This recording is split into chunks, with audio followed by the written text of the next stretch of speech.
Hello student welcome. আজকে আমি নিয়ে এসেছি আসাম ক্লাস এইটের হিন্দি, যেটা আছে মেহু মহাবায়ু ব্রহ্মপুত্র চ্যাপ্টার 14। তো এটার পুরো কোয়েশ্চেন আনসার আমরা দেখবো এখানে। তো এই চ্যানেলটি সাবস্ক্রাইব করে নেবেন আর এই ভিডিওটি খুব বেশি শেয়ার করবেন। তো প্রথম যেটা প্রশ্ন হচ্ছে, निम्नलिखित प्रश्न के उत्तर एक वाक्य में दो। तो ब्रह्मपुत्र अंत में अपने किस खाड़ी में सौंप देता है? तो ब्रह्मपुत्र अंत में अपने को बंगाल की खाड़ी में सौंप देता है। ख नंबर, पुराणों के अनुसार ब्रह्मपुत्र की माँ कौन है? तो पुराणों के अनुसार ब्रह्मपुत्र की माँ अमोघा है। पुराणों के अनुसार ब्रह्मपुत्र के पिता कौन है? तो पुराणों के अनुसार ब्रह्मपुत्र के पिता ब्रह्मा है। घ नंबर, मिश्मी लोग ब्रह्मपुत्र को किस नाम से पुकारते हैं? तो मिश्मी लोग ब्रह्मपुत्र को लुहित नाम से पुकारते हैं।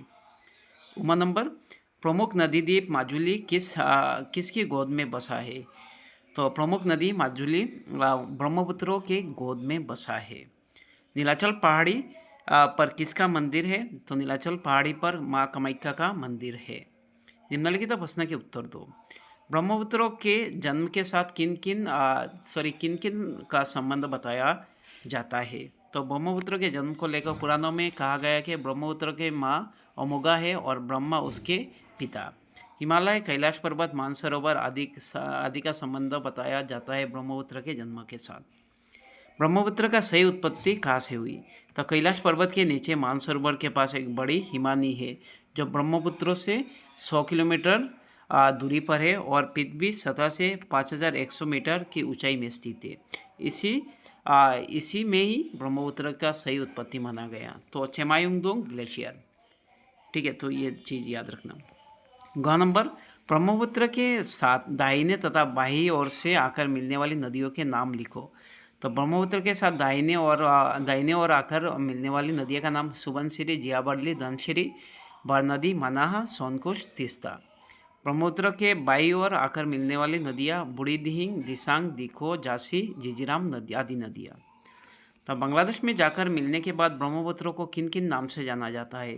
तो बांग्लादेश में जाकर मिलने के बाद ब्रह्मपुत्र को जमुना, पद्मा, मेघना आदि नाम से जाना जाता है। नेक्स्ट क्वेश्चन देखो, बरसात के दिनों के ब्रह्मपुत्र का वर्णन करो। तो बरसात के दिनों में ब्रह्मपुत्र का स्तर बढ़ जाता है और ब्रह्मपुत्र से जुड़ी सहायक नदियाँ में भी पानी बढ़ जाता है, जिसके कारण हर वर्ष लोगों के बाढ़ का सामना करना पड़ता है और लाखों लोग को तो अपना घर तक, खेती, फसलें सब गंवाना पड़ता है। अर्थात बरसात के दिनों में ब्रह्मपुत्र की धारा इतनी तेज़ी से बहने लगता है कि जीव जंतु सभी उसके चपेट में आ जाते हैं।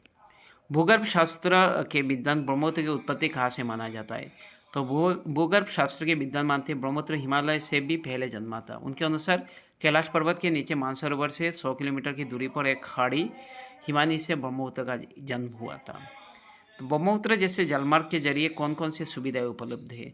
तो ब्रह्मपुत्र के जलमार्ग के जरिए यातायात तथा साधन आदान प्रदान के हेतु कई सुविधा उपलब्ध हुई। बंगाल के खाड़ी से जुड़कर ब्रह्मपुत्र एक बड़ा नदी मार्ग तैयार करता है। ब्रह्मपुत्र के ऊपर से सरायघाट का पुल निर्माण किया गया, जिससे यातायात की सुविधा आसान हो। इसके अलावा जहाज़ों के माध्यम से भी हजारों लोग अपने काम हेतु ब्रह्मपुत्र जैसे जलमार्ग अपनाते हैं। ब्रह्मपुत्र के किनारे बसे प्रसिद्ध नगरी के नाम लिखो। ब्रह्मपुत्र के किनारे के बसे प्रसिद्ध नगरों के नाम धुबरी, ग्वालपाड़ा, पलाशबाड़ी, सोलकुची, गुवाहाटी, तेजपुर, डिब्रूगढ़ आदि। So thank you so much. ये वीडियो शेयर करबें। Thank you.